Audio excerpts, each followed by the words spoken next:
एक गांव में 3 दोस्त रहते थे। वो तीनों ही कामचोर और आलसी थे। वो कोई काम धाम नहीं करते थे। उनके परिवार वाले भी उनकी कोई इज्जत नहीं करते थे। वो पूरा दिन गांव में मटर गश्ती करते थे।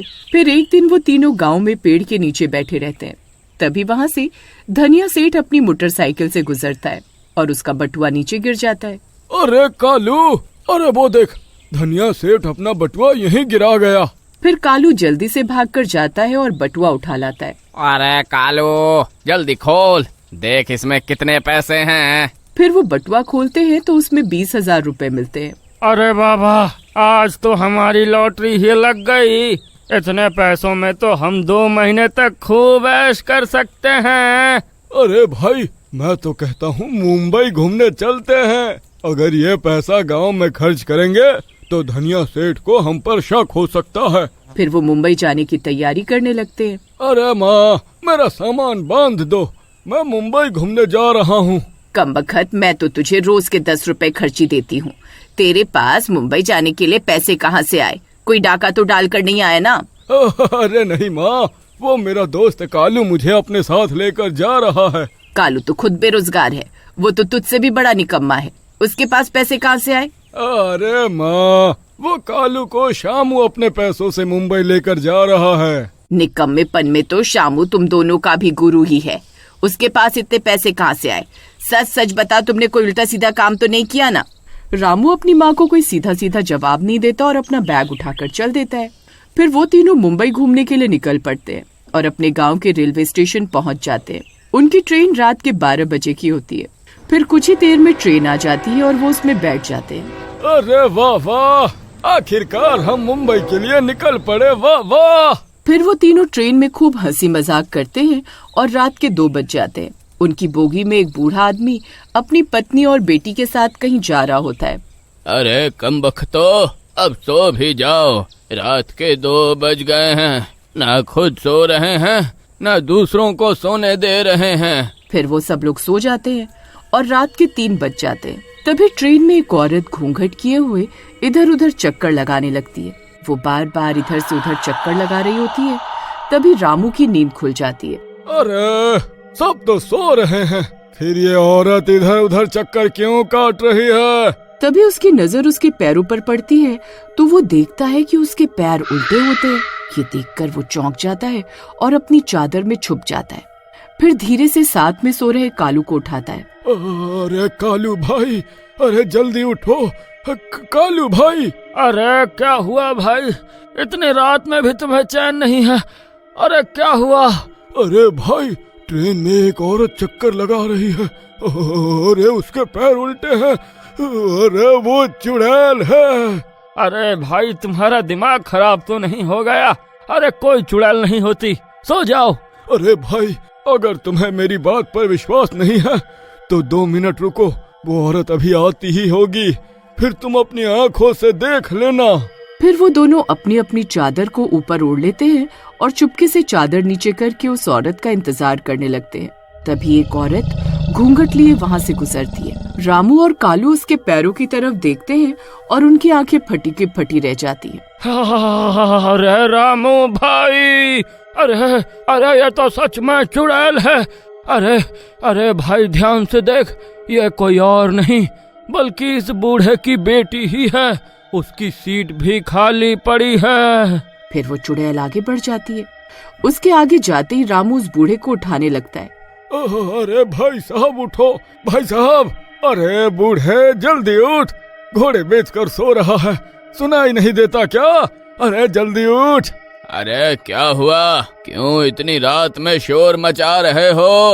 अरे नास मीटे, वो देख, तेरी बेटी चुड़ैल बनकर ट्रेन में घूम रही है और तू घोड़े बेचकर सो रहा है। अरे मर गए रे। अरे ये सुमन आज फिर चुड़ैल बन गई।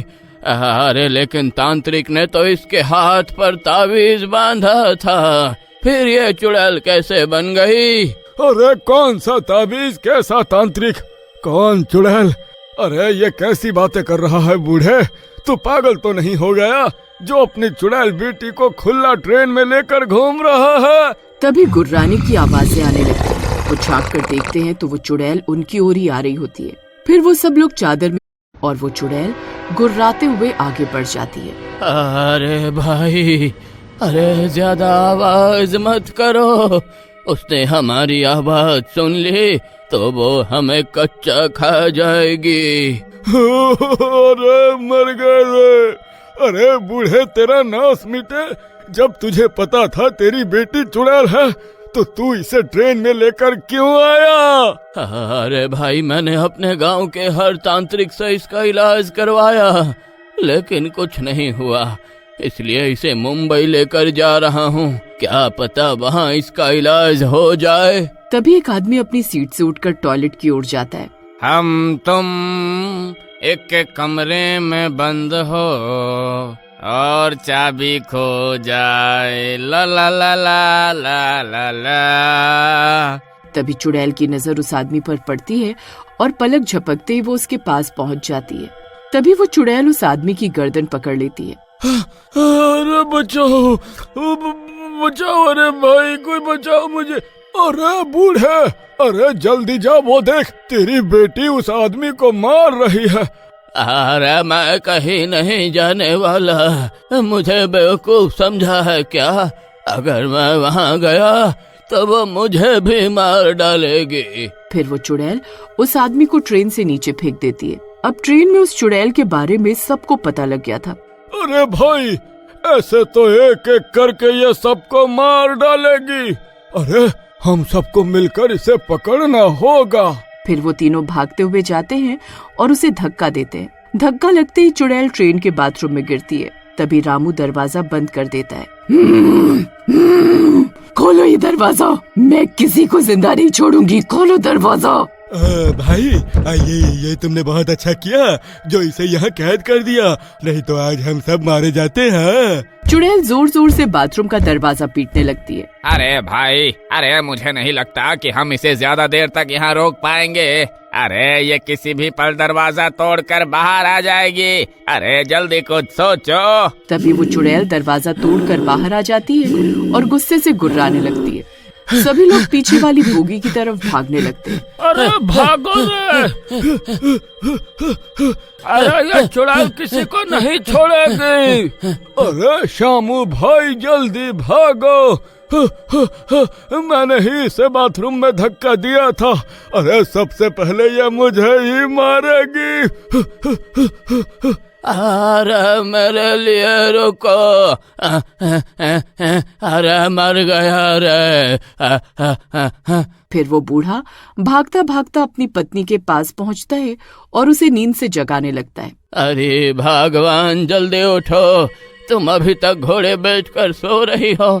अरे देखो यहाँ सब गड़बड़ हो गई है। अरे वही हुआ जिस बात का डर था, वो देखो तुम्हारी बेटी चुड़ैल बन गई है और सबको मारने पर तुली हुई है। इतना बोलकर वो बूढ़ा और बाकी के सब लोग दूसरी बोगी की ओर भागने लगते हैं और दूसरी बोगी में पहुंचकर अंदर से दरवाजा बंद कर लेते हैं। अरे रुको, अरे इसे बंद मत करो, मेरी पत्नी अभी भी उसी बोगी में है।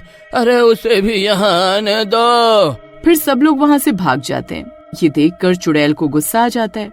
उस बोगी में सिर्फ उसकी माँ बचती है। चुड़ैल अपनी माँ को देखकर गुर्राने लगती है। मैं किसी को जिंदा नहीं छोड़ूंगी, तुम सबको मार डालूंगी। नहीं बेटा, ऐसा नहीं बोलते। मेरी प्यारी बेटी कभी किसी को कोई नुकसान नहीं पहुंचा सकती। मेरी बेटी, मेरे पास आओ, मेरी अच्छी बेटी, इधर आओ। फिर चुड़ैल के अंदर की बेटी अपनी माँ की आवाज पहचान जाती है और गुर्राना बंद कर देती है। फिर उसकी माँ उसका सर अपनी गोद में रखकर उसे लोरी सुनाने लगती है और चुड़ैल शांत हो जाती है और कुछ ही देर में सो जाती है। सब लोग ये देखकर हैरान रह जाते हैं। फिर कुछ ही देर में दिन हो जाता है और वो चुड़ैल लड़की में बदल जाती है।